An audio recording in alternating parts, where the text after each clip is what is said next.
I get asked about it all the time in the streets. We scaled it in 1 year to $1 billion a year in sales. With Aussie entrepreneur and retail expert Adam Hudson. How do you find a product to sell? That's step number one. As soon as I opened the box, I just went, this is a business. After the years I've had with Amazon, I just don't want to deal with Amazon. I don't ever want to be suspended by a bot. And then I've got $50,000 worth of toilets in their Sydney warehouse and they won't even pick up the phone, right? And so I'm like, F Amazon. So many entrepreneurs attach personal failure to their business failing. No. Nothing wrong with you, the human. It's you, the entrepreneur, that needs to level up your game. Sell fast, move on. It's conditioning, right? I relate business like boxing. The first time you get punched in the face, it's going to hurt a lot. So I was nervous. I'm like, oh shit, I've talked myself up into this relationship. Now Doug's issued me an invoice and it's 150 grand. Hey there, here's a fun but sad fact for us. Most people who love our content are still not subscribed to the channel. Now, here's the deal that I will make with you. If you can find it in your heart to click on the little subscribe button below, I promise you that we will get better and better guests on this show so that we can interview them for you to give you better and deeper insights from people that have really done some crazy good stuff. That's the deal. If you click on that little subscribe button, hit the notifications bell as well, we would be deeply grateful and we'll make a better show for you going forward. I hope you enjoy the rest of the episode. What is up, everybody? Welcome back to another episode of Unemployable. It is fantastic to have you with us. Thank you for being here. The AI pod from last week dropped this morning and already it is on fire. The comments that are coming in from around the world are electric. We are climbing up the Aussie podcasting ranks. Yeah. Hello. Tell them we're number coming. 11, number 12. We're number 12 in Entrepreneurs podcast on Apple as of this morning, but we are only just getting started here. So first big thank you for the morning is to you guys, our listeners. We are so grateful for you guys. Every comment that you drop, we read. We appreciate your attention. We know it's an attention economy and there is a lot of people demanding your attention and requesting it. So we're doing our best to give you something unique, something that's valuable to you as an unemployable person out there in the marketplace. Eric, thanks again for wearing tennis shorts that are very loose. I appreciate it. Just keep your eyes on the camera, man. I think he even had them hemmed up a little bit for you, Adam. Oh, God, I know. It's just tragic. You're so much safer over on that side. How are you guys going? You're good? Pretty good. Well, tell us about your trip up, mate. It's weekly. You're like the getting the 323 up here every time. Back on that Monday afternoon flight and Up from Melbs? up from Melbourne. Yep. Had a week off last week though. Did you? Yeah. Big 4-0, Brady. 4-0. 40th birthday. We're up at the up in the Mornington Peninsula, so we spent a week up there and spent some time with family. So it was good to have a bit of a rest, but it's awesome to be back today. Saw a lot of cocktails getting thrown in there. Yes, A lot of yes. Campari, but look at There it. may or may not have been tabletop bar dancing, but For you? no, a little bit. You were the last young guy on the panel. Now we're all 40. Yeah, exactly Briefly, right. and then me 50. Yeah. I would have loved to see James doing a limbo at your birthday party. I would not have liked to have seen you do it in those shorts. At all. So guys, so today's podcast, what we're going to be doing is diving in to my electric toilet story, because it's a funny thing, you know, like every time I talk about these electric toilets, people are fascinated. And I think it's because the story is very accessible, right? You can't get more humble and down to earth than the humble toilet. And it's actually partly one of the primary reasons I started the company was because after years of being a teacher, so I started on Amazon, sold on Amazon for 5 years before I started teaching it. Then I held on to those businesses for 3 more years. And then I stopped selling because the teaching side got so big. When I finished being a teacher of Amazon with my former company, I kind of wanted to see whether I still had the goods, right? Like, or was I a classic case of those who can't do teach, right? So I kind of wanted to start this business to see if I still had the goods. And so whenever I talk about it, it's kind of fascinating. You guys are going to quiz me on that today. And for the listeners, I think you'll find this story really helpful, very practical, and very accessible if you're looking to start a side hustle, because this is the quintessential, in my opinion, product side hustle. It ticks all the boxes for the reasons that we'll cover today. So tune in, you'll really enjoy it. But to kick the show off, I wanted to just share a question that we received from a listener. This is from John in Arizona in the United States. And John wrote us a really lovely email via the website. And we're thinking, guys, for those of you listening, if you do want to submit a question, we might put up on our socials and run a poll, or we might answer it here on the pod. Just go to our website, unemployable.com.au, and let us know what's on your mind. I could read you the whole email from John, but first of all, John, what's up? Thanks for listening from Arizona. Appreciate it. Really interesting. Basically, he's done $4 million in sales on Amazon. Was super inspired by your interview that we did with you, Mark. So he's done sort of the same level, but in US dollars, but he's done that over a number of years rather than just in 1 year. And he's had some challenges with it. He's working on his 6th brand at the moment, and he's watched, the usual Amazon story where quite often the margins get eaten away and all that sort of stuff. But I guess I just isolated one of the questions that he asked, which is, how do you recover from a big hit mentally? And I think this is something that so many of our audience either have dealt with, are dealing with, or absolutely will deal with. If you're an unemployable creative or entrepreneur, you are going to get big hits. There is no question. If you step in the ring, you're going to get punched in the face, even if you're Floyd Mayweather, right? So I might just ask each of you, what if you think about big hits that have come in your life, what do you do to recover from those big hits? I had a similar question during the week. It was a 22-year-old kid. Hope he doesn't mind me mentioning it, but basically saying, I want to change my life. I want to change my business. I've tried Amazon, hasn't quite worked. And the first thing that I said is, it took me a long time to realise, but it's normal. I see you, and there's nothing wrong with you. And it took me a long time to realise that failure is part of the journey. Right, so that's the first thing I'd say. It is all part of the initiation. And then it's small wins. It takes time to build confidence back, and it takes time to get small wins. But often we try and... There's a great book called The Gap and the Gain. And when we're kind of looking forward, we're in that gap because we're looking at what we don't have or where we want to go. And that gap is quite long. But when we look back on all our past accomplishments or what we've done to date, a failure is a badge of honour in my books, right? And that they should be celebrated. So looking back, it often becomes a little bit easier to see all that we've done and not the distance that we've still got to go. And then I think it's just the process of small wins. I used to have sales associates that used to come and want to become sales professionals when they were selling land.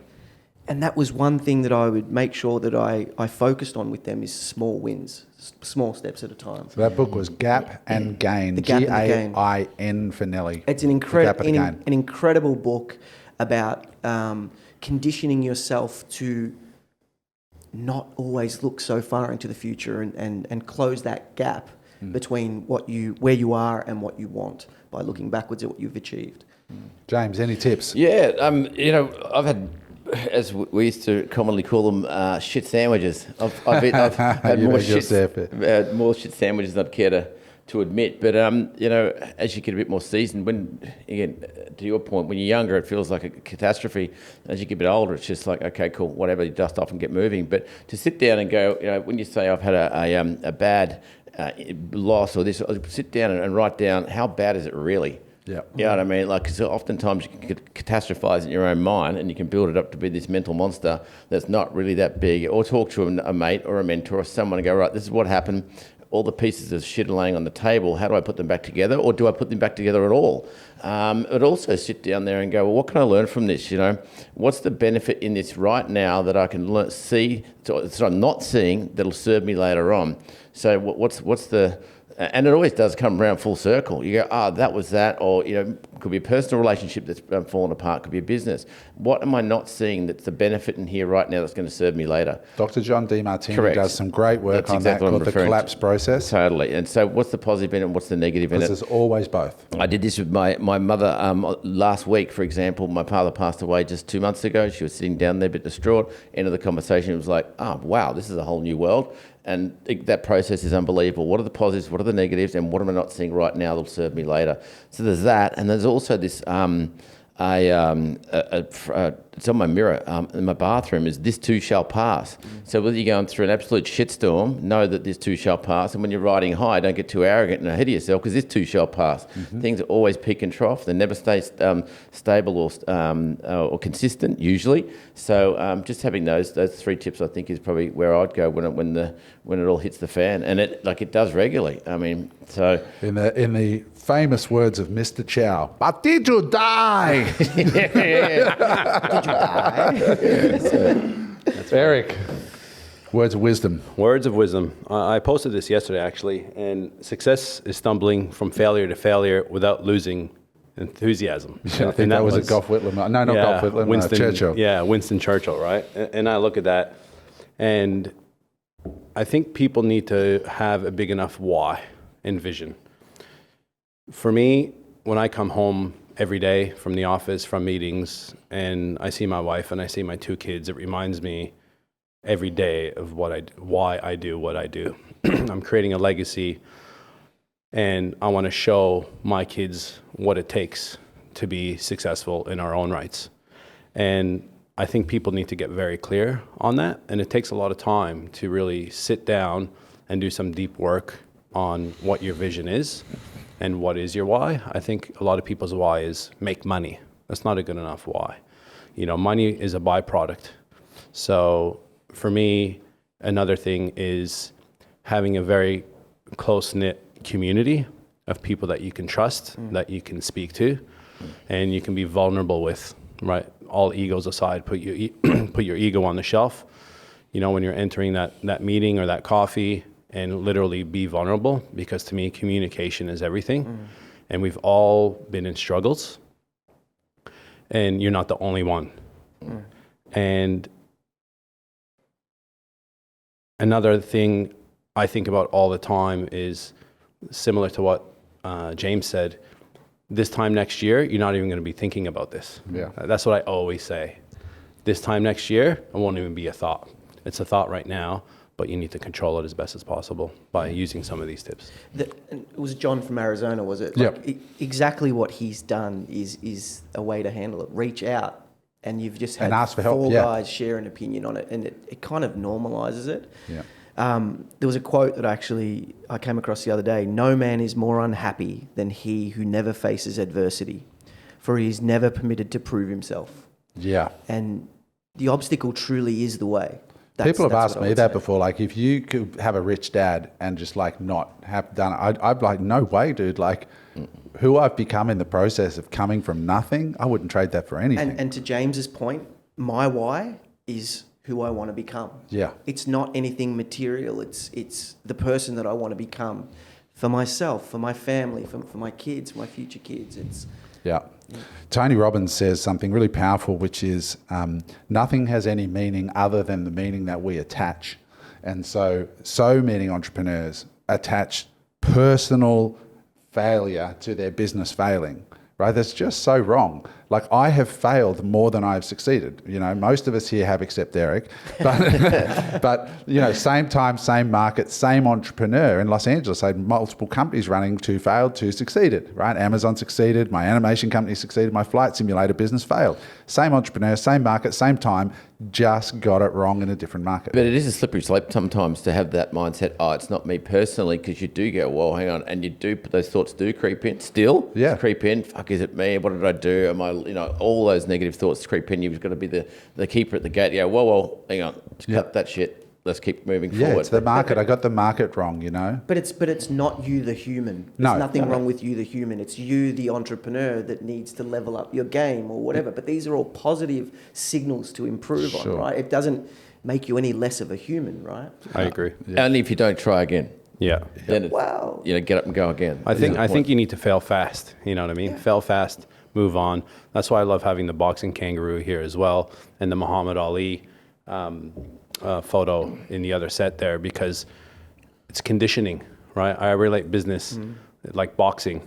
The first time you get punched in the face, it's going to hurt a lot. The first time you get a gut shot, it's going to hurt a lot. But after a while, right, you become conditioned to taking that shot, just like the 100%. shit sandwich. How did your first shit sandwich taste like? Well, Adam and I shared it. Right? Yeah, but when we put in a $1 million t-shirt. Yeah, well, a t-shirt with a logo on it. the first one will always taste the worst. Yeah. You know what I mean? Because after a while, you get used to it. Not And- that and- you want to keep failing, but It's you just get part. an It's understanding. part of life, part of entrepreneurship. And when I went to America, it's almost like in the US. What I loved about it is they're like, "Oh, you failed a couple of things." Yeah, it's like normal over there. It's like, yeah, look, this is capitalism. Failure happens. It's survival of the fittest.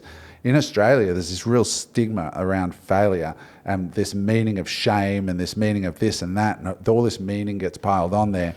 And, you know, even in breakup of relationships, end of people's lives, you know, there are some cultures that celebrate the passing of somebody.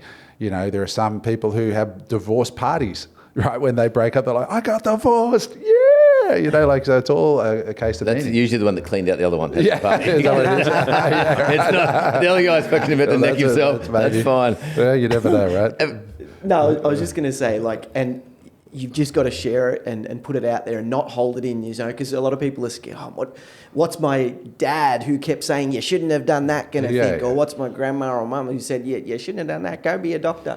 You worry about what they think. But like James said, I've got $1 million t-shirt for my failure. Once you put it out there, it doesn't own you anymore. Don't keep it bottled in. And not only that, I mean, it happens to think of Lehman Brothers, think of Enron, like they're the biggest companies in the world, Well, and they go tits up. They were scams. Sure, but, you know, I'm just saying. We can see what type of businesses James is involved in as well, obviously. Don't feel bad. Compared to a it's James complete Denham. fraudster, you're good. Doing good. Invest with me. Heard about Sam Bankman-Fried? This is the Gold Coast. Jesus, boys. We're trying to lift the reputation. What colour are your shoes? Yeah, you know. James does have a tattoo of a pyramid on his back. What do they say? Best way to make $1 million on the Gold Coast is start with 2. Get after it, John. We see you, mate. All right, guys. So over to you. It is now time for you to ask me questions about this humble little dunny business. We'll get the jokes out of the way up front. Yes, there's lots of back-end revenue, blah, blah, blah. Shitty product, all Shitty that. product, yeah. So over to you. You guys can kick it off. You can ask pretty much anything you want. What I thought we might do, before diving into the questions, let's just quickly look at the website. We're just going to play one video. So those of you who want to see this business, it is called Dry Flush. So DRY as in wet dry. So Dry Flush as in toilet. And here's the main video just so you can see what the toilet does. Check out this incredible portable toilet, perfect for camping, RVs, caravanning, or anything off-grid. Watch this.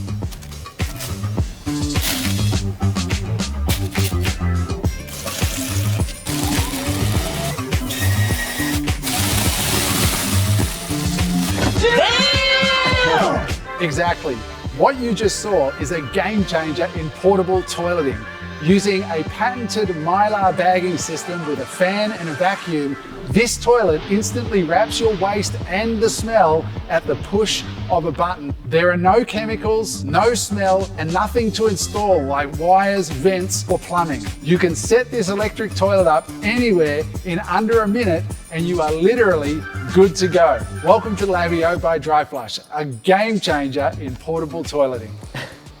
There you go. Mate, as someone who has stayed at a lot of tiny home accommodations with compost toilets, that is a game changer. On pretty a 40 cool, right? degree day, you do not want those. Very It's demonstrative. So over to you guys. So we'll look at the other videos we got a bit later. But, you know, what would you like to know? Because I get asked about it all the time in the streets. We scaled it in 1 year to a run rate now of $1 million a year in sales at a little over 20%, about 22, 23% profit, and it's growing. And I'll leave it to you to ask. The margin's growing as well. I think it's best start at the beginning. Is like, you know, what was it? Where was it? You out intentionally looking for a product specifically to sell? Like it's a boring product essentially as well, or was it by default? Was it a third party search? Like, tell us how you. What was the impetus and why you're on a search for that toilet? Yeah, so that is a great question, and it's probably the number one question is how do you find a product to sell? That's step number one. So this product, like most things in life, came about organically. So I'd made an investment into a company called Goldie Caravans, which you guys can look up online, Goldy Caravans. It was a good friend of mine. He is a very passionate guy about that vintage retro kind of vibe era. And his idea was to build a retro-looking caravan like the old Franklins from the 70s and 80s, but make them brand new with all the mod cons. And I knew the guy really well, so I gave him one of my factories. I invested in the company so that they had capital to start. And I worked there, not full-time, but almost full-time for the first 6 months to help them get going. So creating the branding, all that stuff. And the very first caravan that I sold for them was a lady who said, I want a incinerator toilet put in this. So I don't want the chemical toilet, I want an incinerator toilet from Cinderella.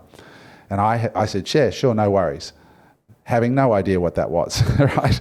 So I quickly Googled it, and this was a toilet that burns poo. So it's like a cremation urn. So you do your oven, so you do your business, little steel flaps open up, you do your poop, and then the steel flaps close, and then like gas-powered torches like cook your poo until it goes to ash. Wow. And so I was like, oh, that's interesting. And it had these big pipes that come out the back, and it was $7,500. Now, I've later learned that this guy who has the rights to that product in Australia makes most of his money selling it to dongers and mine sites and remote locations where there's no water. But for caravan use, when I rang Cinderella and said, hey, I've got a client, I'm from Goldie Caravans, we want to order one. They said, no, we're not going to sell it to you. And I'm like, why? And they said, because it can't go into an environment that's moving, because it rattle it and it'll move it around too much and we won't be able to warranty it. Then when we look closer, it wouldn't have fit in the van either, because you needed 6 inches of insert space for the venting system. So you need a vent through the floor and a vent out of the roof, and the vent hole was this big. And so I had to ring this customer at an $85,000 sale pending this toilet, because I said to her, whatever the toilet costs, you'll have to pay. She said, that's fine. She said, well, if I can't have that, I'm not having a caravan with a chemical toilet. I need you to find something else. So I was like, wow. So our first sale in this brand new caravan startup was hinging on a toilet. So of course I was forced into the situation of going hunting. And then I found these guys online in America, and I saw not that video, but I saw their videos and their website, and I said, hey, this looks incredible. Can I order 2 of them and get it down to Australia? So he shipped them down to me, and I opened the box and went and saw what you just saw on the video and was like, wow, this thing's amazing. It's patented. You can pick it up and put it anywhere. And then I started to learn about all the applications for it as a handicap or disability toilet, for bedside use, for portable homes, tiny homes. Now we sell them to remote Aboriginal communities in the far northwest. We've sold them to, we just had a tourism park in South Australia where all the rocks and geology and stuff is. They don't have any water out there, and they've just ordered them, just going, these are amazing. And we just sold some to BHP who want to put them in there. They've got 183 locomotives. So they want to put them into trains, they go into aeroplanes. So there's this really broad use case. So that's how I found the product, and then I negotiated the rights and different things. So that's the second part of it. You found the toilet, you ordered one to fit this use case, or was the negotiations to be a distributor for that, or did you wait till you had it one in situ and yes, it's going to be the goods? What was the next step? Yeah, so I got the product and was just genuinely wowed with the product. And I've been around products, right? Because I've had 10 years of not only selling on Amazon, but teaching 15,000 of our students. And I saw so many of these products. And I was like, oh, wow, this product ticked a lot of boxes. Number one, it was patented. So you can't copy it. Number two, it had a huge track record. They've been in business for 14 years in America. They don't do any advertising, and they've sold thousands and thousands of units. There was testimonials, and I started to look at, and it had the price point. So I don't like selling products for $50 online. I like products that are expensive, because there's, even if this product's just over $2,000, let's say there's 40 or 50% gross margin before cost in it. Let's say 50%, just for ease of numbers.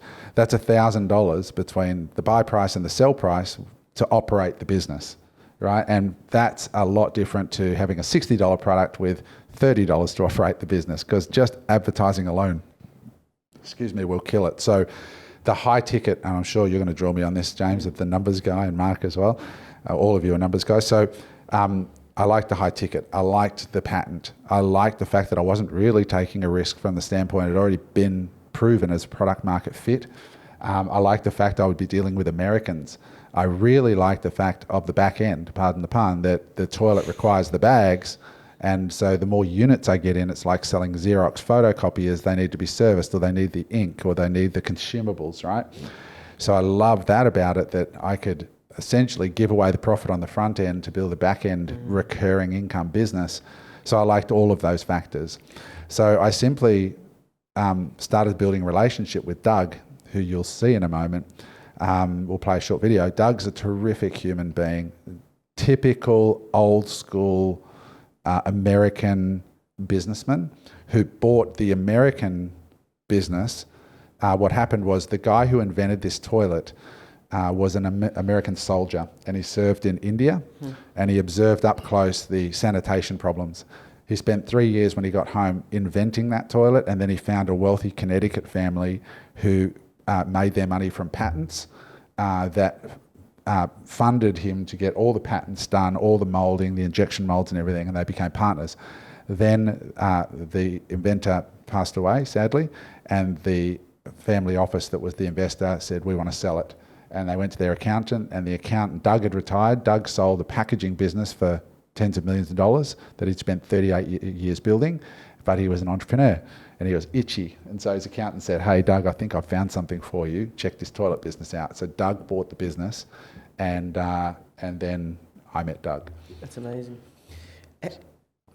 Yeah, how soon after you saw the product did you think, hey, I can make a business out of this? And then about 30 seconds. Yeah, okay. And then how long did it take you from that moment to placing the first order? Because a lot of people ask. Well, I ordered the 2 toilets for the caravan right away, because I figured I'll order those and see what they're like. And as soon as I opened the box, I just went, this is a business. I knew that, but then the more I looked into it, I was like, this is a really good business. And having known the story a little bit, so it won't be a bit of a spoiler alert, there's a massive value piece you could add on arbitrage when it came to their marketing and your marketing. Yeah, we'll get into that. Which is the big piece. Yeah, so how long did it take, and then what research did you do to be able to validate the idea and Great questions. So I basically emailed Doug and said, Doug, I love the product. It's fantastic. I said, do you have a distributor in Australia? And he said, no. And I was like, why? Hasn't anybody ever asked? And he said, yeah, people have asked. I said, well, why haven't you appointed anybody? He said, because everybody wants to drop ship. They just want to market and then order from us, and then we ship them onesies and twosies over as they take. He says, I'm looking for partners. So I want people who are going to put up some money and be committed to it, because when people need the consumables, they need to be in country. Like if you run out of dunny bags, you don't want to have to FedEx them from New York, right? So I said, all right, so what does that look like? He said, well, I need somebody who's going to invest in inventory. And I'm like, okay, well, let's put that together on paper. What would a container cost of toilets and all the bags, the pea powder, because the system requires both. So when a liquid goes in there, there's this little powder that you sprinkle like a teaspoon in, and it turns the liquid into an odorless gel in about 60 seconds. And it means that you don't have to use a bag every time. So you can get a lot more usage out of the bag. And so anyway, the short story is a 40-foot container was going to cost about, from memory, I think it was about $150,000. Aussie for the container. And then I did my math on a new website, photography, all the collaterals and stuff, launch costs, shows, blah, blah, blah. So in my head, I'm thinking this is a $250,000 kickoff by the time it's all said and done. I said, Doug, I would be prepared to do that. And he goes, what's your background? And then he Googled me. And then he went, oh, this guy knows what he's doing, because he saw my Amazon story, etc. And he was like, yeah, definitely interested in talking to you. So I said, if I buy that amount, what would the deal terms? He said, you'd have exclusivity. I said, can I get New Zealand? Got Australia, New Zealand, exclusive distribution. And there was minimum order quantities for year 1, year 2, year 3, year 4, year 5. And we negotiated those terms. But I could tell, dealing with Doug and his offsider John, his right-hand man, who you won't see a video of John, just proper gentlemen, like really good people. That part of the world, Connecticut, is that people don't even lock their doors up there, And so that's how that came to be. So that's how I secured the rights, got a simple agreement in place, and made the order. And so then I'm like, okay, now I've got to figure out. And to answer the second part of your question, how did I validate the idea? Well, number one, obviously I saw the use case in America, and I watched there's a lot of videos on YouTube, and a lot of them are from customers that are unprompted, that are going, I just got my Labio dry flush toilet, right? And they love the product. I saw one video that had like 15 million views, which was an RV company, and they just demonstrated, they have this thing called Flush It Friday, and it was to see what weird thing they could put in their dry flush toilet, and it's still flushed. And they were getting millions of views on it. So I knew the product was a hit, and they hadn't advertised at all. And I'm thinking, oh, I've got advertising and marketing experience. I know how to elevate your brand, like that video you just saw, right? So I was like, if they can do that, and I know how much Aussies love camping, so I went to Google, and I went to a keywords tool, keyword planner, and I put in camping toilet. How many searches are there a month in Australia and New Zealand? And is it growing? Is it falling? Then I put in disability toilet, handicap toilet, boat toilet, marine toilet, RV toilet, camp toilet, off-site toilet, plane toilet, composting toilet, incinerator toilet, you know. So you did an inventory of all the keyword searches. Absolutely, because my strategy was I'm going to pay Google to drive traffic to the website. I said to Doug, what about trade shows? And he's like, no, dude, like you're not going to make many sales from trade shows. And I'm like, no, I'm going to do it. So we went to the next caravan show, got a stand, got 5 guys on the stand, sold 1 toilet in the whole weekend, right? Because nobody wants to talk about dunning. I mean, it just looks like a toilet. So anyway, so that's so I did the keyword research, and like, for example, I think from memory at the time it was 12,000 searches a month for camping toilet, right? 10,000 for bedside commode. Right? These might not be exact, but they're in that ballpark. But add them together, it's tens of thousands of searches a month. There's no reason to be looking up bedside commode unless you're going to buy one or camping. So these are intentional searches for that product. And I figured if I can sell 30 of these a month at $2,000, that's 60 grand a month for plus some back end. There's probably $1 million business here pretty quick. And I was right.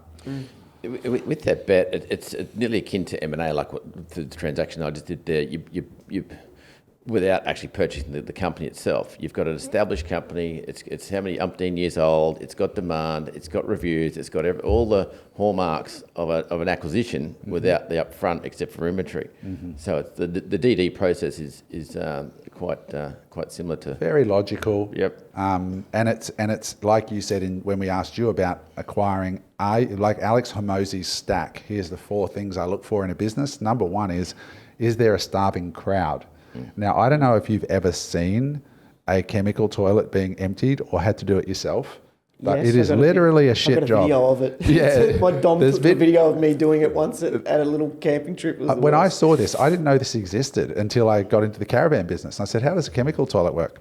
And you pull this cartridge out the side of the caravan that's full of your shit, and you walk that cartridge across a campsite in front of everybody to a little hole where everybody's pouring their shit, and you literally pour it out with chemicals mixed in. And I'm like, oh yeah, that's definitely a hungry market that would like a solution to that, right?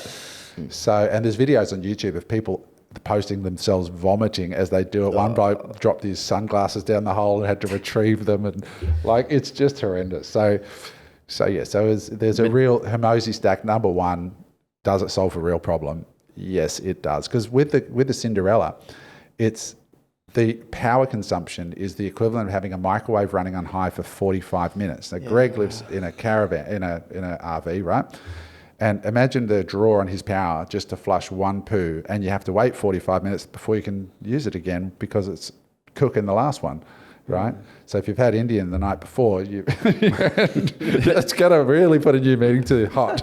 Not only just to Hormozi's point about is there a hungry market, it's what's the total addressable market. It's a secondary market to the primary market, which is caravanning in Australia with the baby boomers retiring, the grey army, and especially after COVID. The TAM is massive. The TAM's massive. The second thing in the Hormozi stack is, can they afford it? Yeah. Now, I made a bet that people would pay $2,000 for an amazing solution like that solves a real pain point. Yeah. And the third one is, can you reach the market? Yeah. So I went to Google, and yes, I can buy advertising, and it's not that competitive. Camping toilets is not like finance, mortgage home loans or something. It's a niche, right?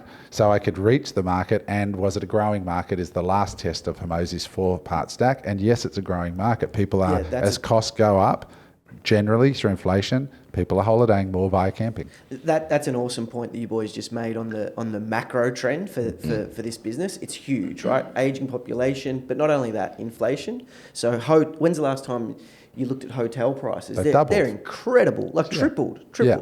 And Starlink, so Elon Musk's internet company, are talking about releasing a Starlink Mini that'll basically fit in your backpack, and so you'll be able to take it to the most remote places in the world and have internet. So small house or tiny house accommodation is going to be on the rise everywhere. Melbourne just passed a law that you can add a granny flat without council approval in Victoria now. So there's thousands and thousands the use of case these. is growing. And and it costs, I mean, I get phone calls every day from people going, I've just got a quote to put a toilet in the outhouse out the back, and it's 20 grand for the council approval. But are you saying I can just open this out of the box and do a poo and then flush it and I don't see or smell it? Boom, yes. So that's what's happening. A lot of families might get an extra one for the backyard even without outhouses. Yeah, exactly. When you were negotiating the deal and back and forth with the company, did you physically go to the US? I have not been to the US at all yet. Okay. I mean, I've been to the US many times, obviously, but I haven't. You didn't go and No. see their operation, anything like that. It was just you based trust off the phone calls and Zooms and the videos that you seen, and you knew they were upfront guys just based on your experience. Just based on experience, yeah. If you spend you'll see Doug in a minute, you know, and we might jump in and show a video, so you just get a context of the kind of company they are. To your question, so obviously you've got 30 years experience in business as an example. If someone's new to business and they see this idea, what would you recommend them doing? Would you recommend them like physically going there, meeting them, looking at the setup? Obviously with your experience, you've seen these guys, upfront guys, great product. What would you recommend for someone that's going, I'm looking for my first product? Yeah. There's many products like this, right? There is. And you've actually texted a few to me. You know, one of them sitting out there right now. Yeah. We're constantly looking for products like that, right? That wow. I like demonstrable products that you can quickly see the result. So, you know, that's a wow result that you can see. So you don't have to explain it too much. You don't need to be such a salesman or whatever. But to answer your question, if I was starting out, when we ran Reliable Education, one of the things we taught all students to do was spend $100 and get a professional website made, just like a template website. Get somebody on Fiverr or Upwork, your name, Hudson Imports, Machado Imports. Get a little bit of copy written, right? We are looking to, we're e-commerce experts. We look for brands that are differentiated, that have this and that have that, just like listen to this pod back about all the features of this. Click here to apply for us to be your Australian distributor or something like that. Just simple one page, professional photo of yourself, professional logo. Find the best dressed person or the most stylish person you know to look at your website, because sometimes you get kinesthetic people who are like, you know, sitting there in a pair of desert boots with brown corduroy pants on and a purple shirt thinking they look good. And you're like, brother, you need a stylist. You need somebody who knows what looking good is, but they're really emotionally tuned in, right? So some people, what I'm getting at, some people just don't have a sense of style. So get somebody who does have a sense of design to look at it and make sure it looks the goods. Then when you reach out, say, this is who I am. This is my email address, adam@hudsonimports.com. I'm the founder and CEO. We only deal with products that fit this particular criteria. So you reposition yourself in that negotiation, right? And they just go, wow. And of course, they might say, what other products have you done? And say, well, right now we're looking for our first products under this model, but I've studied e-commerce now for a bunch of years. I'm in several masterminds. That's if they ask it, or I'm in a mastermind with other e-commerce sellers, and we are really hungry for our first big win, if they ask. With them researching you as an example, when they said, okay, who are you? Because we want a serious player. We've been approached by multiple people. How much of your relevance, right? Obviously, Googling Adam Hudson online, heaps of videos, heaps of credentials, a lot of credibility there. How much do you think that impacted the deal? Look, I know a lot of people will say, oh, that's why you got it. But I honestly don't believe that. Like, I would admit to it if I think that's what it was. I think the fact that I wasn't a dickhead on the calls with them, that I said I will put up the 200 grand for the container and the other commitments, and I was respectful in my approach, and that I ordered 2 products when I said I'd ordered the 2 products, and I showed them, that I'm going to put them in this caravan. I could have just had a caravan, I think, and said, I'm a caravaner, I'm an enthusiast, and I'm prepared to invest in this idea. I honestly believe that would have got it over the line. And to further your question, Eric, and to break it down one step further, if it's your first product, or if you're a younger person listening to the pod and you don't actually have the capital or the experience, and you're effectively a deal scout, well, you've got 4 guys sitting here to come partner with. You can then put their credibility behind the negotiation. Correct. Great point. Knowing how to do a deal, like a lot of people, if it was their first deal, would get nervous because they don't know if the deal terms are favourable. So speaking... Bring it here. Speaking, That's exactly what I just said. Right? Or speaking to someone who's done a deal before. I had a friend ring me during the week and said, I've been offered an investment proposition in this X and X business and whatever, and just guiding him through how to do a deal, what to look at, how to value the business, etc., allows him to go back. So if you haven't done a deal before, speak to someone who does and learn the language. Look at Matt Fraser. Matt Fraser had, at that time, he owned a Hungry Jack's store, and then he got the rights to a product that made him $35 million. But without any, he had 2 failed Amazon business products prior to that. Yeah, but even you're back to the point about was your past e-com experience relevant? It's just anyone that's worth their salt has got a business like the guys in the States. They'll pick someone who's wet behind the ears apart in 2 seconds flat. So again, if you've got a product and you're not that confident, find someone who is confident, who has the experience, and partner with them and use their credibility. And if they knock you back on that basis, a guy like Doug, if you said to Doug, listen, I respect, he would tell you, like, oh, look, I'm just looking for someone with a bit more experience. So listen, Doug, I actually am connected to some pretty good people. What if I come back with somebody who has deeper experience than me and we do it together? Doug, like to this type of guy, Doug mentoring my son Josh, like he sent him all these resources because I said to Doug, one of the things that I want to do is teach him about business. And he's sent emails. There's good people out there. So if you're transparent and open, look, why don't we meet Doug quickly just so you can see who was on the other side of the phone. So this is their website in the US. Now, I want to just preface this by saying, this is not in any way to say these guys don't know what they're doing or anything. It's just they're not. They're extremely confident. They're much smarter than me around engineering. But I just want to show you the kind of company it is. They're brick and mortar, old school, ethical, good dudes. But this is this is on their website. And this is the video showing one of the products we sell, which is a floor lifter kit. So if somebody needs to have the toilet higher because they've got fragile structure or they're disabled or whatever, this is the video, and you'll notice straight away it's a iPhone video, but just play it so you get a sense of who Doug is, and their skill set is obviously not marketing. This is the lift kit. We have a base. It has rubber feet on it. And this is the tray that goes on top. And it snaps in nice and tight. The toilet will then drop right in.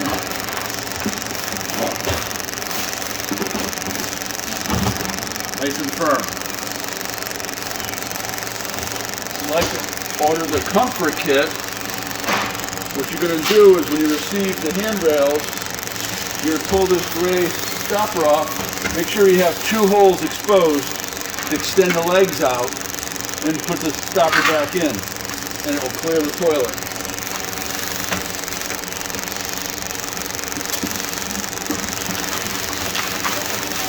And then it locks in over here.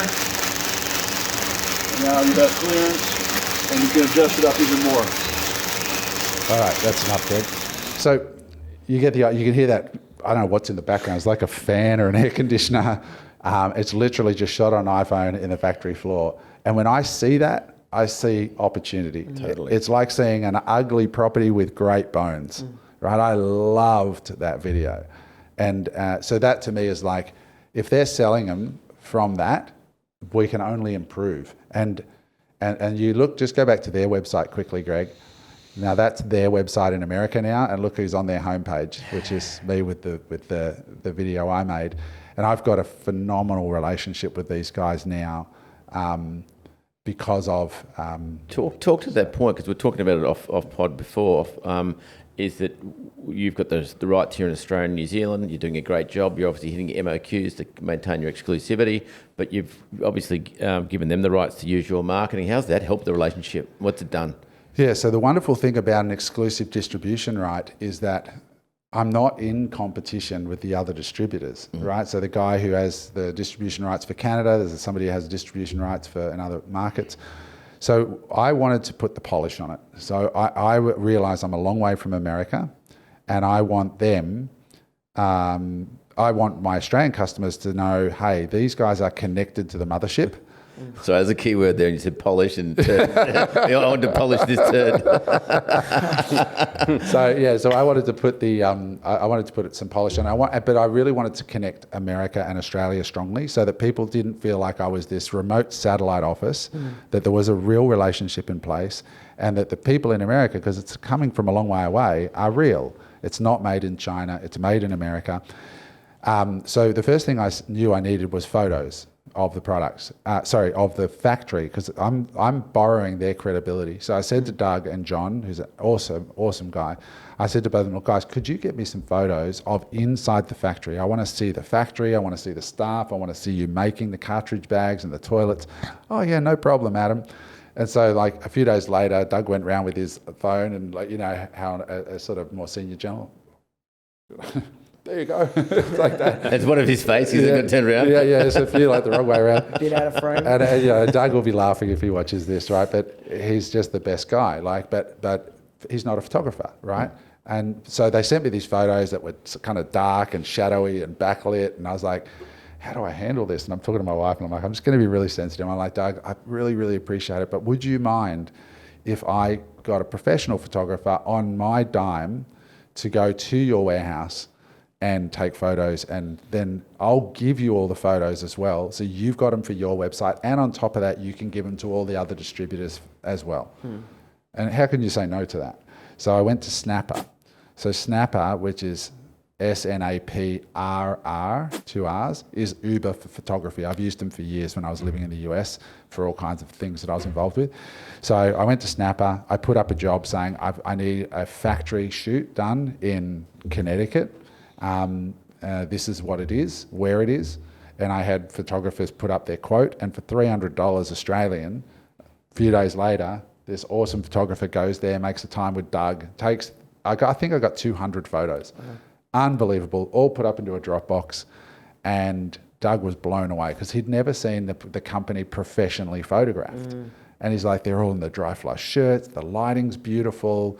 And so if you go to our website and you look at, and you go to the About page, you'll see these photos there. And so our Australian customers see this, and then I had professional photos, and I put myself next to Doug and John, and then I went to work on the videos. So obviously I have a lot of experience with videos after building Reliable Education, made 3,000 videos in 5 years, selling our Amazon course. So that video for me was easy. I just rented a little studio by the hour. There's these studios on the Gold Coast now, like photo studios with those big hurricane walls, curved walls. I rented it. I got a videographer to come in. I just put a black backdrop. I got a little table from Bunnings, put a tablecloth on it, and we made all the videos that they've got on their website, like the one you saw, but I made them in Australia with an Australian voice. So I got new, and then I went on to 99 Designs. I got the dry flush logo made because I didn't like that old school Lavio thing, and I just went with dry flush. So you can see the dry flush logo on their website versus the one on ours. And so then they switched out all the collaterals inside the box for me. I got my dry flush sticker put on the back manufacture plate. It's got Dry Flush Australia now, made by, in America, but it's got Dry Flush and our 1-800 number. And they've just been an absolute joy to deal with. So I put all that marketing and everything I did, I said, here's my website. If anybody wants to copy my website, have at it. Here's all the SEO I've done. Here's all the keyword research I've done. Here's all the data. Every month I send them the reports. And Doug and John are just like, oh my God, like what a distributor. This guy is just unreal. And then they did some very nice things for me that as a result of my And that's the giving. point. That's the point as well. Like Doug and John have been able to run a pretty decent business without the marketing, but they're sticking to their strengths. And then you've come in and you're using your strengths to amplify the business and take it to that next level. And to be clear, what they do is far more important. They make an amazing product. No, but the point is that as people who are working a job that want to become unemployable, or as entrepreneurs, we need to try and find our strengths and our X factor and our ability to add more to whatever the idea is. I love the add-on products. Like I know recently you've been telling me how difficult it is with age to use the toilet. And I just want to know, what's your experience with that? FYI, the fans have got a birthday coming up, and it's a significant one, if we're correct. The big 5-0 in a few weeks, Jesus. Yeah, obviously the lift kits are targeted towards more your demographic. And we're going to leave that bit in too, by the way. Revenge is going to be so sweet. Oh my God. But I'll tell you, when I get in the bath, my balls pop up on the top. Like Ricky Gervais. So tell me something. Yes, as an old man. With your wisdom. 1 year in, $1 million in revenue. I know that's not good enough for you. Where's it going? Look, my spidey senses are that there's probably in Australia and New Zealand a $3.5 to $5 million business there. What's interesting about the revenue is that when I say 12 months, we started in March 23, and by December 24, March 23, December 23, so 23, yeah. So by 9 months, if you look back on the 3 months leading up and average that out, we're on $1 million run rate. Of that, when I started, it was like 90% of the revenue was the toilets because nobody had them. So there wasn't any consumables. Now, 40% of the revenue is back end, recurring revenue, which is really, really good because there's no cost of acquisition on the back end buy. So when we buy a customer from Google, we spend X amount of dollars in advertising to get one customer to buy a toilet. The average cart value is significantly higher. The price of the toilet right now is $2,100. The average cart value is $2,800. So, and we've worked on that to get that up, and that's buying additional bags and different things. But when they come back, we didn't have to advertise for that customer. So the margin on the back end is very high compared to the front end. Can you break that down for us? What's your margin on a front end sale versus a back end sale now? Because I think that's a pretty important point. It's like a subscription. Are you talking business. just the cost of advertising, or are you talking because it's hard because the overall running cost of the business is across all revenue. But if you set aside, but there isn't a lot of overall running costs because we have a 3PL in Brisbane. Let's go basic, right? Let's say to sell a toilet with your total advertising cost. Yep. What's your margin on just a toilet? Roughly 20%. And then what's your margin on a bag with no advertising? 50. There you go. Yeah. Yeah, and their consumables. That's the difference. And their consumables. Every time they poop, they pay. Yeah. Which is the other That's thing. a subscription. That's like SaaS margin. Yeah. It is effectively too, but also again going back to the comment before, is that you knew with this product you had product market fit, it worked, and the question I want to go to now is that with all your experience and what you did, it was the playbook from Amazon: do this, 99 designs, Flipper, get the photography, get the sell the sizzle, but for the guys out there that are new to finding their new first product or whatever.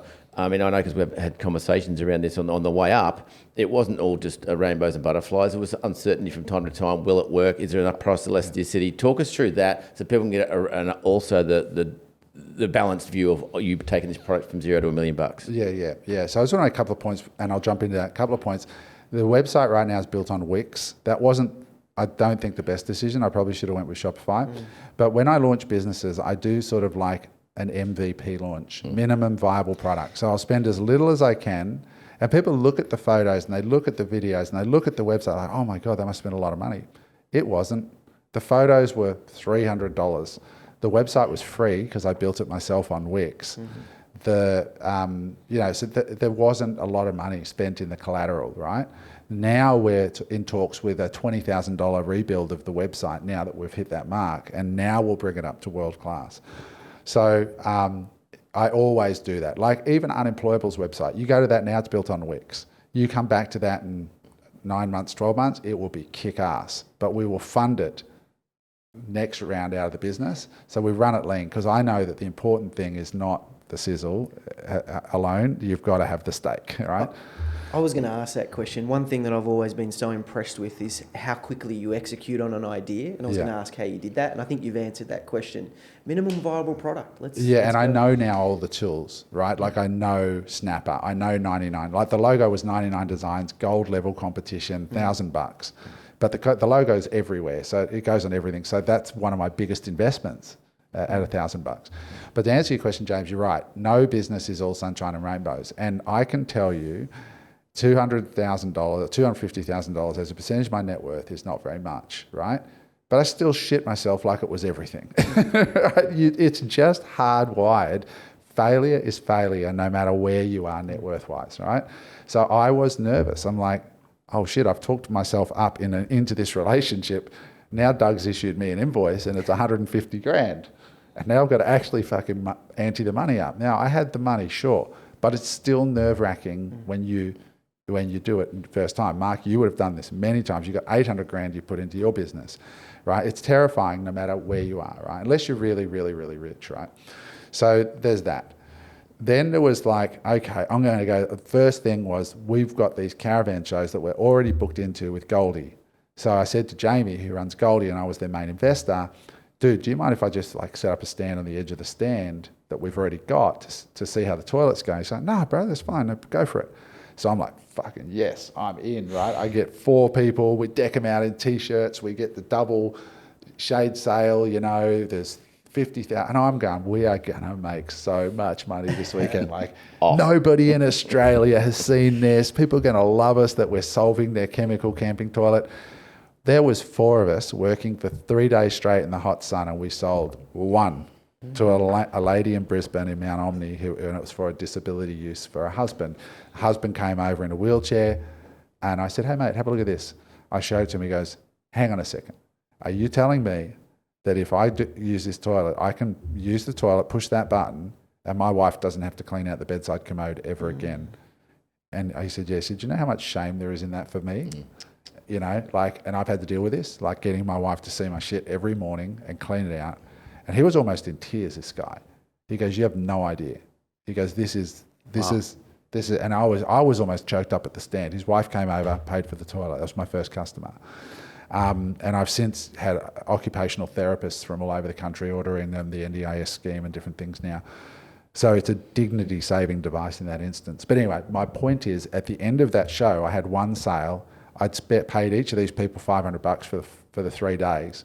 So I'm $2,000 in hard costs, and I'm $2,000 in sales, of which there's maybe a few $100 profit. So I've lost money. And I'm like, fuck. You know, I'm like, maybe I'm wrong, right?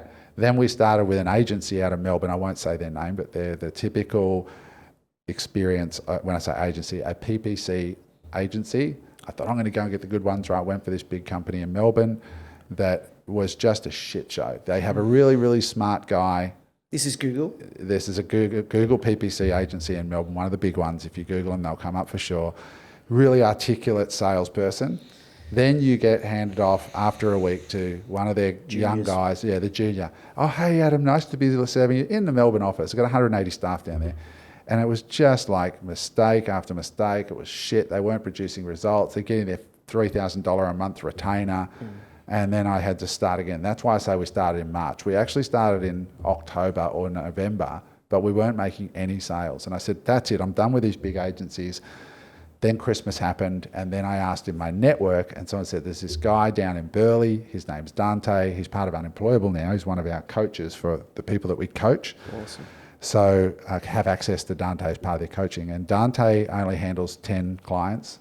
He used to work in some of the biggest ad agencies in the world, Saatchi and so on the PPC side, managed massive accounts. Now he works in Burleigh in a co-working space.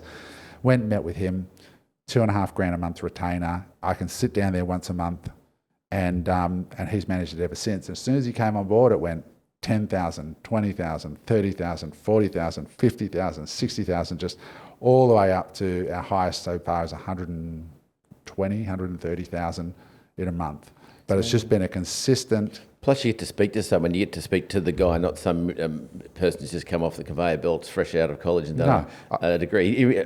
Dante runs my accounts and he's like 3x them as well. So it's you can call the guy up. He came to Fight Night with us that Eric's company put on, you know, and he's a local. And there's a lot to be said for just a guy or a girl that you can sit down with, you can go to dinner with occasionally, you can have over for poker night.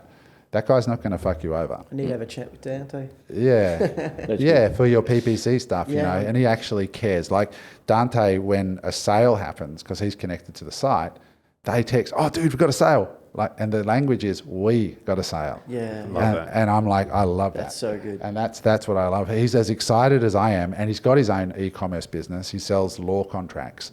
Like if you need a this or a that, they've got them ready made and written by lawyers. Now, obviously, PPC, Google, a lot more business to consumer, right? Selling to mom and dads. But I'm seeing a whole other market here on the business to business. Yes. Can you tell me a little bit more about that and strategies moving forward? Is that a sector that you're trying to get into? Yeah. So the next obvious one, tangential to Google PPC was, what about Facebook and socials? Still B2C, right, at that point. And I was never convinced about it because, it's not the same as somebody going camping toilet, bedside commodes. That's a very intentional search. I tried socials, with ads and just couldn't get them working with an agency. Maybe it needs more time. Have you tried LinkedIn? Haven't tried LinkedIn yet. I reckon LinkedIn is probably the most underrated social platform at the moment for B2B. For B2B. Yep. Definitely. Yeah. So we tried that on the B2C side because I know there's going to be people watching going, oh, the product like that, it's so demonstrative, like High Smile. Like they crush it on socials. But High Smile has a product which is a teeth whitening product. It's highly demonstrative where you see the purple go on and then the teeth get white and everybody has teeth and everybody can afford $20 for some toothpaste. That's the problem with Facebook. The funnel starts so wide. That's right. Whereas camping toilets, not so much. And we got some really clever videos, on socials. That's when you can have that switch up. We spoke about that on a previous pod for what we were doing as well. When you go from, because you're running an e-com play. Right. If you turn it to a lead gen play, then a whole different story, which is for another time, but which would work quite well. Yeah. I mean, I think I want to get to your question. I haven't forgotten it, but one thing that I've always held in my mind is I am at a point in my life where I want this business to be built around me, right, and my needs initially. So there's lots of things I could probably do. For example, Amazon, right? I just don't want to deal with Amazon. After the years I've had with Amazon, I just don't want to deal with Amazon. Yeah. I don't ever want to be suspended and by a bot. And then I've got $50,000 worth of toilets in their Sydney warehouse and I can't even call them. And I've got to wait for them in their good time to respond while they charge me storage fees, and while they charge me, all these fees, and they won't even pick up the phone, right? And so I'm like, fuck Amazon, right? Like I'm not going back there. So there's things I could do. Like after doing the disability trade shows, I'm like, yeah, I'm not doing that again. Like where I stand there for 3 days on a weekend. I'm 50 and already wealthy. So I don't want to give up my weekends doing that anymore. I just don't. So there's things I could do. So my whole mindset has always been, this needs to be a part-time business. So that's why I started with it in a shipping container. So all the inventory was in a shipping container opposite Harbour Town. And my wife and I, when we got an order, we bought a little shipping dymo thing.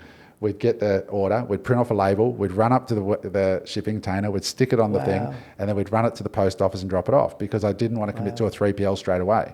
I wanted to make sure it was costing $350 a month for the storage container. But then, of course, we like to travel as well. So we're like, to our son Josh, can you look after the orders for like a few days? And we showed him how the printing thing worked, and he would go up and at the end of his day, he would go and grab them and drop them off. That's where we began. And then we went, the shipments are going to come from America now, and we've got to be there for the shipments. And I did that once, where the semi turns up and it's got a container load of toilets, and then you got to be there and you got to unload it with the, So then we went to a 3PL, but now it's all set up where there's a 3PL in Brisbane that handles all of our stuff, and there's only certain marketing activities I'll do that fit in with my lifestyle, which do not include standing in the Narang bar, talking to people who are going to say, that's a bit expensive. Like, I just don't want to do that.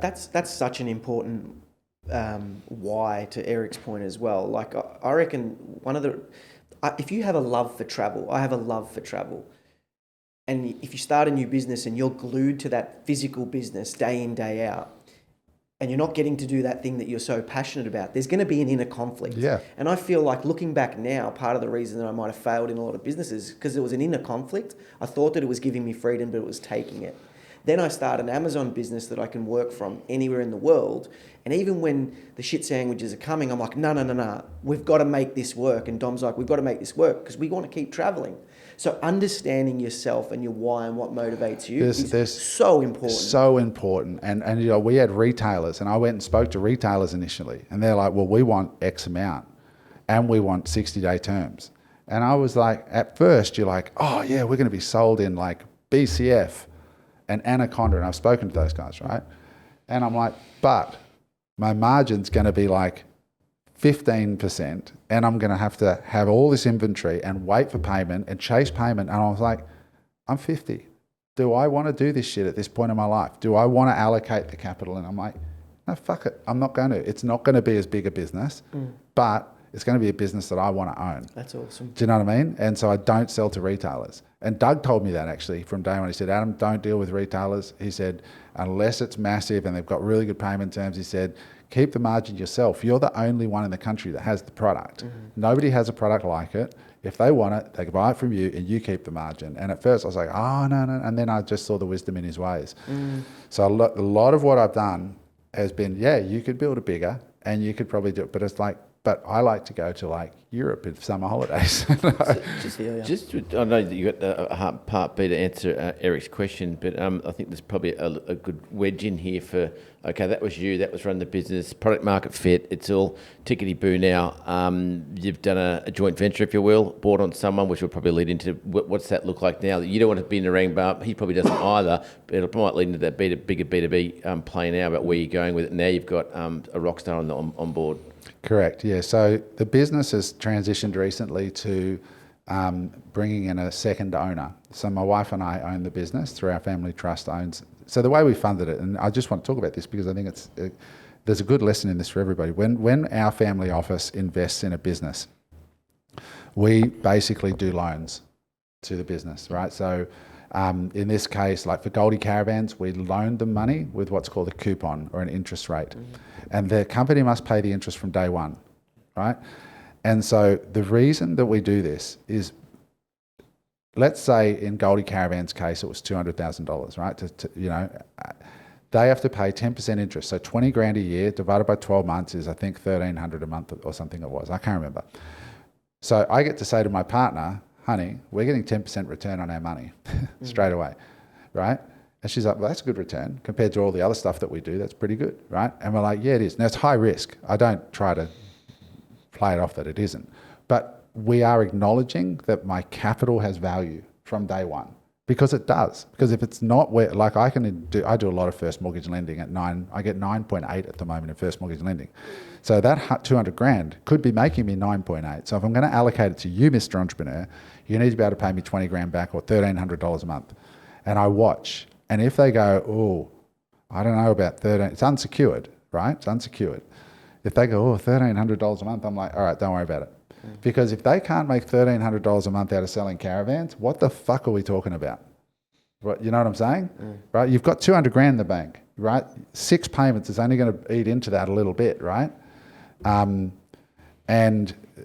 so I'm getting that capital. So when I loan the money for Dry Flush, it's from the family trust, loans the money, and with a coupon rate, and we get the shares as well, right? So then the company is paying interest back on the thing. So that's how we finance it initially, and now we have National Australia Bank has come in and said, hey, listen, we've got an inventory financing product, and I'm like, how does that work?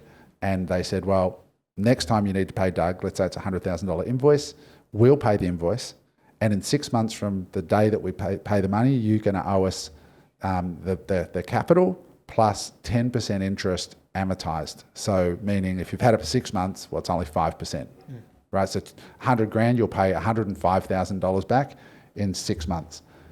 And I think that's unreal. That's incredible. It's so good. Get in touch with your guy. because I get, I don't pay until the toilets are on the dock in America. So they're made. So it takes 3 weeks to get here. Let's say a week to get out of customs. That's 1 month. I've now got 5 months to sell those toilets before the money's owed to NAB. And when I spoke to my friends at NAB, because I'm with NAB Private, they said, Adam, None of our big clients use their own money in that game. They all use our money. Why would you use your own money? Use our money, right? I'm like, okay. So now what that meant was all that inventory money, that investment, I was just able to pull it straight back out. And now I'm operating a business with none of my own money. NAB's funding it all, and we're able to, grow. So that's pretty incredible. We've got like something like 1.2 million of inventory sitting on the shelves. That's just dead money for growth. Yeah, and with your history, you would get inventory finance. James has just gone through the process as well. The only caveat on that is that you might want to ask when you have the conversation is your stock's not sitting in Australia.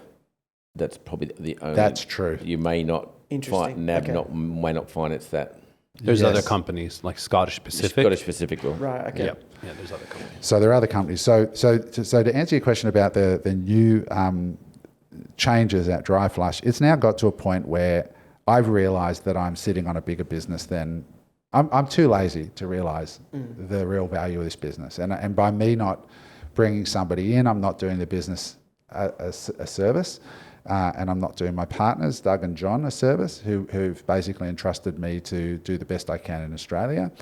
And I'm real about the fact that I don't want to do at this point in my career what would be needed to do. It doesn't mean retail, but it means proactively going after the B2B market. Like, for example, BHP, right, that have ordered toilets off us now. There's more of those businesses out there. There's Rio, there's BHP, there's the entire mining sector. There's an annual conference called Diggers up in Kalgoorlie once a year, and it's like this epic, iconic event that is full of billionaires and prospectors and everyone thrown together. And like, you got to book a year and a half in advance just to get an accommodation there. But we need to Dealers and Diggers, it's called, and we need to be there. And I said, can we get a booth there? We rang them.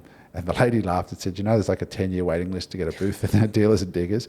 And I'm like, really? She goes, yeah, really. I was like, holy shit, there's this massive ecosystem that exists there, full of donga manufacturers and that would love our toilet. We can't even get a thing there. Now, the solution is we rent an RV in Adelaide or Perth and we drive out to Kalgoorlie. And the guy I've brought on is like super excited about this. And I'm like, well, that makes one of us. Right? So I said, I'll give you a toilet for the RV. And he's like, but he's at a time in his life where he wants to kill. Like, so who have you brought on? Is I brought it, yeah, GM, but actually with equity. Like, so it's a guy from my network, but my friend network, who I've known for years, who went through some really proper shit. Like, he went through stage 4 cancer, lost everything through that, including his business. And he built a very successful e-commerce business. Prior to that, he owned 3 Telstra stores. Yep. Smart, but just he lost everything because he got given a 5% chance of survival and he beat it. So I was sitting there with my wife and I said to Cass, look, honey, we've got to bring somebody into Dry Flush. It's gone from 0 to $1 million in a year, and I'm a lazy fuck. Like, it's done that with me saying no to opportunities and not going to caravan shows and not wanting to go to the Sanctuary Cove boat show and not doing anything, right? Just Google ads, right? And I said, this is a $3, $4, $5 million business, And so I thought, who? And then I thought, Kevy. And I was like, Kevy's perfect because he understands e-commerce. He had a big business with thousands of products here in Australia, in the automotive industry. It's still running to this day. He's got a massive motivation I won't go into the reasons why here, but he's got a massive motivation to get back on top that run deeper than just having lost it. So I rang Kevy. I said, Kevy, what are you doing? He says, mate, I'm looking for something. I need to get back on the horse. I said, brother, let's have lunch. So I went and had lunch and I said, this is what I think I've got. Here's all my numbers. Here's the good, the bad, the ugly. How about a deal? And I put a deal on the table where I said, right, we're at $1 million a year. Here's the proof of that. And that's assessed over 3 months. If you average them out, that's where we are. Let's put a value on the business today. And a conservative value. So I put 3 on it. And the reason I say that's conservative, for a patented product with a recurring back end and exclusive distribution that's growing like that, 3 is very conservative. Like I honestly, 3 multiple? 3 multiple on the earnings, on profit. So I said, let's just call it 20%, which is actually higher than that. But let's say it's 20%. 20%, $1 million, 200 grand a year profit, times 3, 600 grand valuation. Are you happy with that? And being a smart guy, he went, Yeah. Are you sure? Because I know I could sell it for $1 million tomorrow. Yeah. I honestly believe that. So I've got this business that I started for 250 grand. It's paid back more than half of it already. I'm in it for 100. It's worth $1 million. That's before we miss that point, is why you should be starting, everyone listening here, why being unemployable pays, right? Turn 100 grand into $1 million in a year, or 250 into $1 million, or if you don't have the money, go find people who've got the money. The returns in business are crazy. Anywho, said to Kebby, 600 grand valuation, that's mine. You don't participate in that because I built that with my wife. That's my family's. Everything above 600, we can talk about. So we came to a deal, and it starts at 20% equity and profit share. So I'll give him 20% profit share on everything above it from day one, and 20% equity, but the equity vests over, I think it's 4 years, I can't remember. So if he leaves for any reason before 1 year, he gets nothing.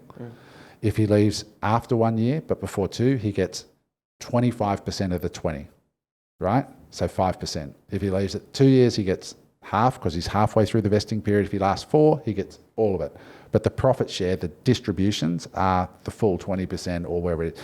So it starts at 20%, and then as he hits different milestones, so it goes up to 22.5, 25, and then there's some stretch goals where I'll give him 30% if he reaches this stretch goal. That's great. Yeah. So I've aligned the incentives. So he didn't require any capital. He got into a business that has product market fit locally, and I can't lose because he doesn't participate in anything that I've already created.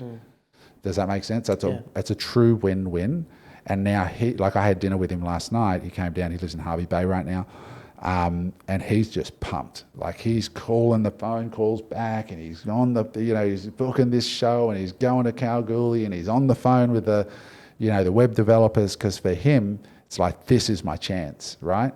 And I'm backing him 100%. That's awesome. Imagine the determination he has, 5% chance of survival, and he beat that. Like, imagine what he's going to do in a business, Yeah. And he's got the experience. He's got the goods. And so if you can find those alignments, and the agreement's really simple, and our family office will have our money back in a few months. So we'll have zero in the game. We've got a motivated operator, and all I've taken out of the business so far, sounds silly, but I needed a car, right? So I bought a Mercedes, just a GLC, 55 grand or something. And other than that, I haven't taken a salary, haven't taken anything out. Company bought the vehicle. I did the dumb thing and paid cash for it because we had excess cash. That's the only thing I've taken out. And then there'll be a handover period, like a post-close integration. If you will, an acquisition, he'll do the handover, and then you're essentially off the org board, which is what the whole goal is to get out of that, so you can focus on other opportunities and know it's going to get the maximum amount of growth from someone who's pumped. Correct. And it's like what we did with Goldie. The same thing with Goldie. Goldie's now under its own way. They've got their own thing going on. They've done 7 figures the first year, multi-7 the second year, and they're the same exact thing. And the investment in Goldie, I think, was 200. So I make these investments, which are loans. I call it dequity. So debt and equity, right? So do dequity loans. But you think about it over the 12-month period that it's taken, there's been some grind in there. You've been the dancing bear, you've been doing ads, you've been doing videos, you're doing websites, you're doing the whole shebang. And now it's 100%. Like, cool. And that's what the value is. With this 600's mine. And that's so fair. Mate, I was on a cruise ship in Europe with friends of mine from the sunny coast. They're wealthy property developers, very close friends. So we went to Europe. We did this whole thing. I'm on the back of the boat. Like, I'm sitting there. I get a phone call from Western Australia. G'day, mate, how you going? I said, where are you? I'm like, I'm actually in Istanbul today, right? Like, really? I'm like, yeah, I'm Aussie. I'm just here on a cruise, right? But I was taking calls while I was in Istanbul or while I was in Dubrovnik or whatever.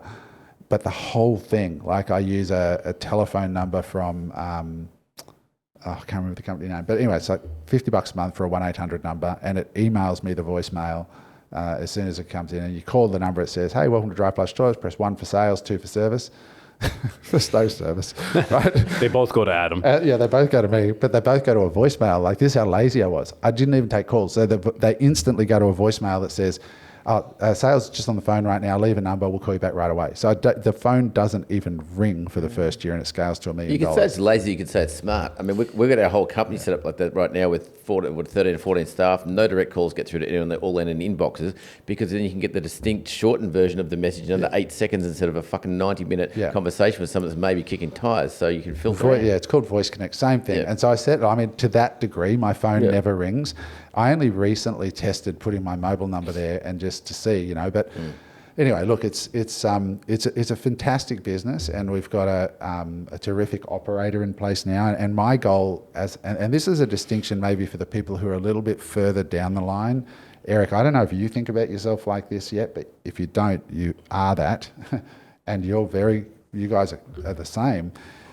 I started to talk to people who have family offices. And I never thought of myself as a family office until I realized, I've got enough capital here that I could actually just be deploying capital for a living. And when you make that switch in your head, and this is not for the beginners listening to this, but this is more to people who've got, you know, let's say 5 million outside of their home and up, you start to be in that place where you've got, assets, not necessarily cash, but you've got assets that you could turn into or borrow against.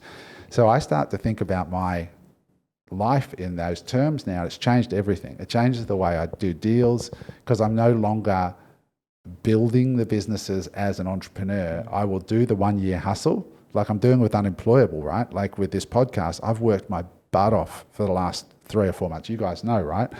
All the stuff, I've been running the YouTube channel, all the headlines are written by me, all the descriptions are written by me, all the Cast Magic work's done by me.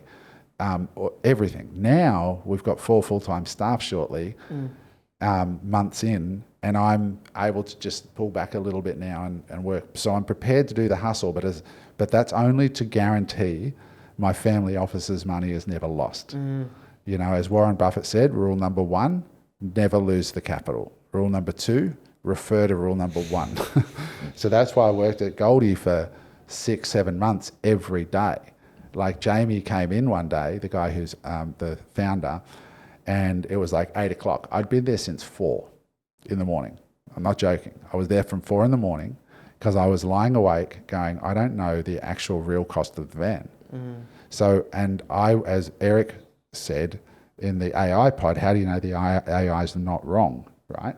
So I'm like, I've got all the money in this business. It's my factory that they're in, which is that factory is a $5 million factory, right? So I go down there at 4 in the morning and I get a pen and a paper and I just walk around the van and I got every single screw, nut, bolt, washer, door handle, everything.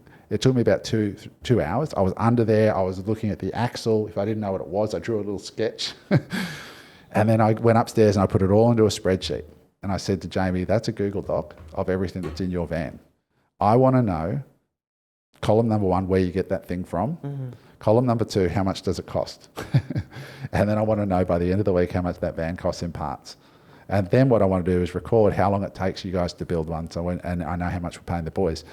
So that's why I work in these businesses. So I know every nut and bolt. And when I sold my animation company, I sold it like that because the owner, the guys coming in that bought it, 2 women bought it off me. When they sat down with me, the brokers just sat there and shut up because they were like, ask Adam anything. Just watch this guy. He's like a circus clown. Like he's freakish, the shit he knows about his own business, because no business owners know it. It's a funny story. I knew it, everything. A good friend of mine was the marketing manager for Harry Triggerboff, and her partner was one of the project managers for Triggerboff. And that guy, she sat right next to him every single day. For those who don't know who Harry Triggerboff is, Google him. He's Australia's wealthiest developer and one of Australia's wealthy men. He knows the price of a screw. He can pretty much do a feasibility on an 80-story building on the back of a napkin in about an hour and a half. Like that. Yeah. Down to the fucking cost of a screw and then the installation of said screw. And so, looping back to something we said earlier, do you know where that came from? Failure. Yeah. That came from proper fuckings. I don't want this to happen again. I will never, ever, ever, let that happen again. But that's the point. You said you're lazy, but it's... I don't think that's a fair assessment, right? Like, because you're willing to do the hustle and the work at the start to know every intricate detail.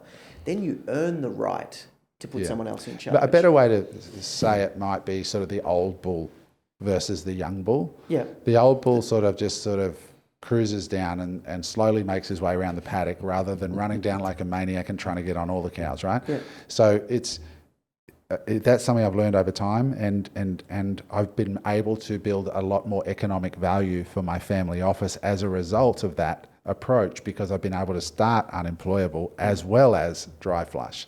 And I've been able to start a number of other things as a result of being resourceful and efficient with my time, rather than going, I'm going to be in this and that, and I'm going to be at every show. And I'm like, no, what I'm going to do is build up proof of concept, then find a hungry bull to take it from there to the next stage. And I'm going to put the capital behind it. But you got to get the reps in to know Totally. what to look for. Like Eric was saying before, the experience just breeds. We've all been the hungry bull at some point in our life, right? Unless you're getting handed down money, right? James And is you're a still the trust fund hungry kid, right? Tiger, hungry. I'm a hungry At some tiger. point, you need to start, as a hungry bull. And to be honest with you, I'm still a hungry bull, right? I am too, to be clear. And I've been here, doing work and seeing Adam on the phone speaking to Eleanor from WA on where's my toilet, and I literally call every customer as quick. One of the first things I taught Kevy was the best thing you can do for our business is when you see the Wix alert come in on your app,